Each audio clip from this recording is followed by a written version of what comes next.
All right, Shalom. First and foremost, I want to give all praises, honor, and glory to the Heavenly Father, Yahweh, Bahashem, Yahawashi, Bahashem, Makakwadash. Double honor to our apostles and elders, a great millstone. Peace and salutations to the hopeful elect and the men that are serving in truth and sincerity throughout the four corners of the earth to make their calling and election sure.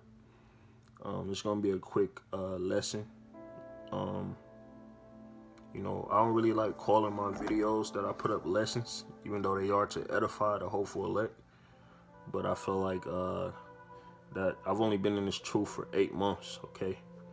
Now, the Wadi Yahawashi for the wisdom, knowledge, and understanding that he's given me in this short span of time, these 8 months. But I got so much more to learn.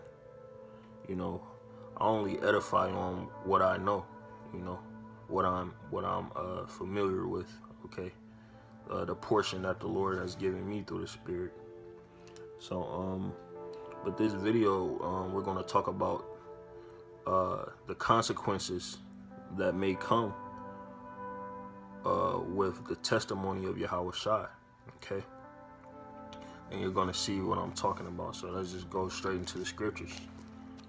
All right. This is the book of Revelations, chapter 19. I'm going to start at verse 7, but the point is in verse 10, okay?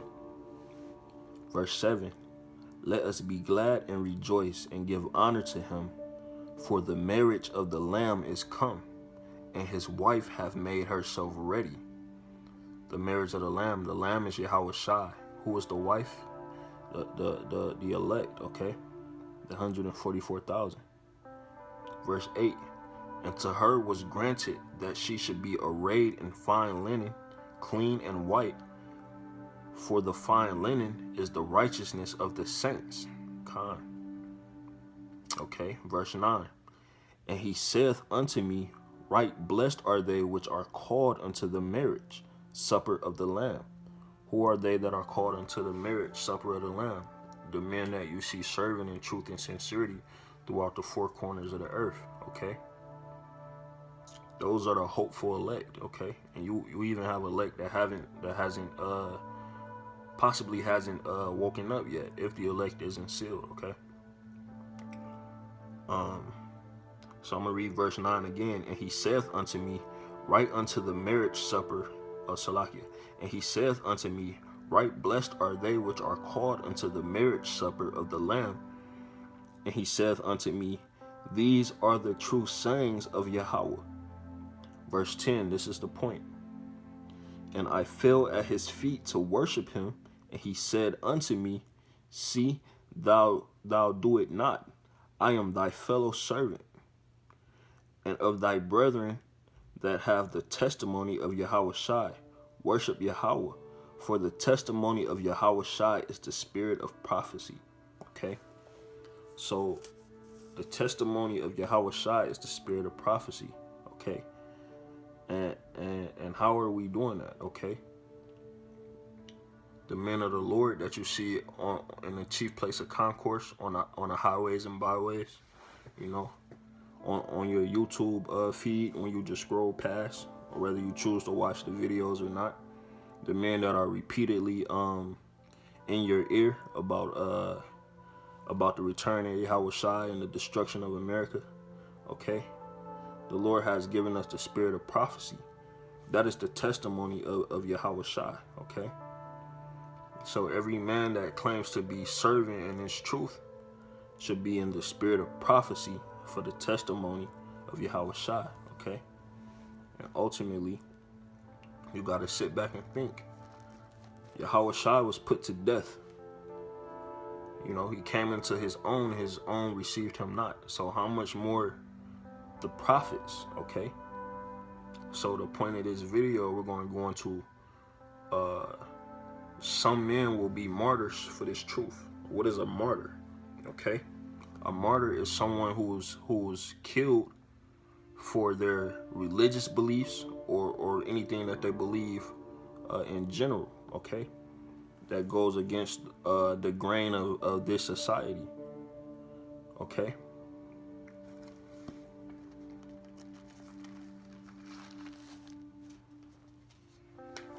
This is the book of Luke, chapter 14. I'm going to start at verse 26. Okay, so when you come into this truth, you really have to detach yourself from the things of this society, okay? Family, really anyone who doesn't believe in this truth, you have to detach yourself from them, okay? You cannot be emotionally invested in this society and into the people that are around you, okay? For this reason right here. Slakia. This is Luke chapter 14, verse 26. If any man come to me and hate not his father and mother and wife and children and brethren and sisters, yea, and his own life also, he cannot be my disciple. Okay? This is Yahawashi speaking. And when it says, if any man come to me and hate not his wife, his father, his brother, his sister, etc., hate means love less. Okay? You have to love Yahawashi. You have to love, reverence, and honor Yahweh Ba'Shem Yahawashi more than these people that are in your life. Ultimately, he put these people in your life, okay? But you have to put Yahawashi first, okay? For what reason, okay? Because those same people that he's telling you to put on the back burner, okay, so to speak, those are going to be the same people that turn on you in the last days. Well, these are the last days, but these are going to be the same people that turn on you, okay? We're going to grab that scripture later. Okay, verse 27. And whosoever does not bear his cross and come after me cannot be my disciple. What is bearing your cross?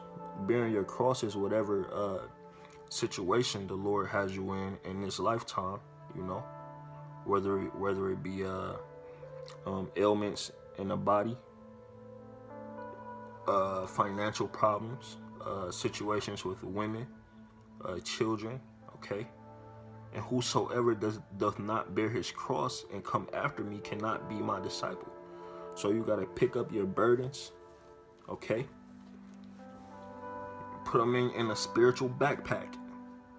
Put that backpack on your back or cross and go and serve Yahweh Ba'Shem Yahawashi, okay?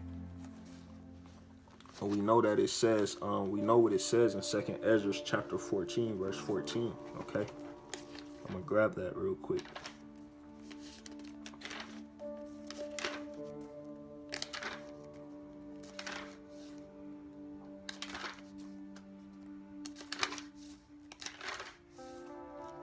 This is the book of 2nd Ezra chapter 14, verse 14.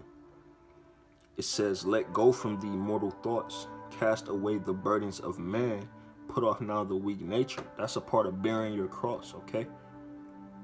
And set aside the thoughts that are most heavy unto thee, and haste thee to flee from these times. How do you flee from these times? By bearing your cross, you know, picking up your spiritual cross, whatever burdens you have, and following Yahweh Ba'Shem Yahawashi, okay? For yet greater evils than those which thou hast seen shall be done hereafter. Okay? So the Lord tells us to put off the burdens of man. Okay? Verse 28. For which of you intending to build a tower sitteth not down first and counteth the cost, whether he have sufficient to finish it? Okay? So a quick analogy. A man who wants to build a house, he has to consider a few things. He has to sit down and consider a few things. Does he have enough money? Okay. So you might have enough money, but now you got to go out and make sure you have enough resources.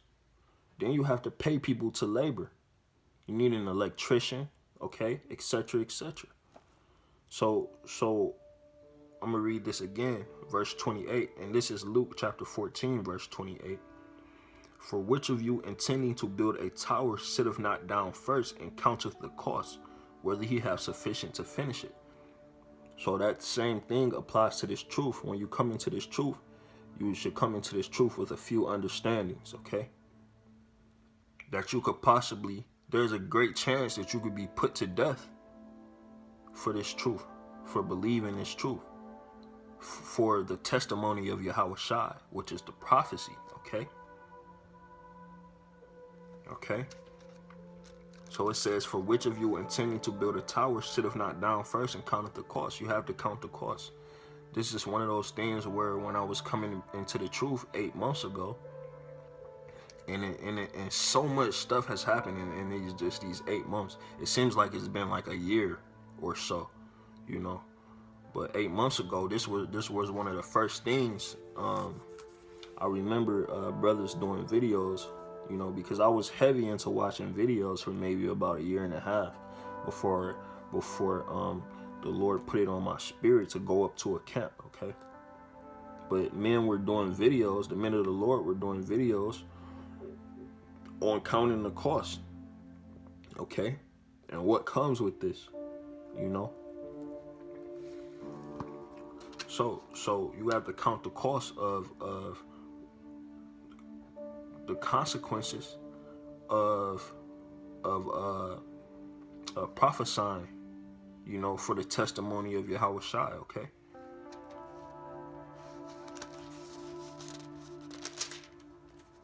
Okay, now, what are the things that we're prophesying real quick? Let's get that. Let's see, what are the things that we're prophesying that is going to cause Esau, Edom, all right, to put some of us men to death for the testimony of Yahawashi, okay? Here's something right here. Here's 2nd Esdras. This is chapter 13. I'm going to start at verse 29. Okay? Behold, the days come when the Most High will begin to deliver them that are upon the earth. And he shall come to the astonishment of them that dwell on the earth. And one shall undertake to fight against another. One city against another, one place against another, one people against another, and one realm against another. So we're prophesying the downfall of Esau and Edom society. Ultimately, we're talking about America, okay? There's going to be race riots, okay? Sedition among men, pestilence, plagues, okay? And a lot of supernatural things happening, which is why it says one people against another, one place against another, and one realm against another. The spiritual realm, people are going to experience or are going to get to see chariots, okay? Spiritual things happening, okay? The spiritual realm versus this realm, okay?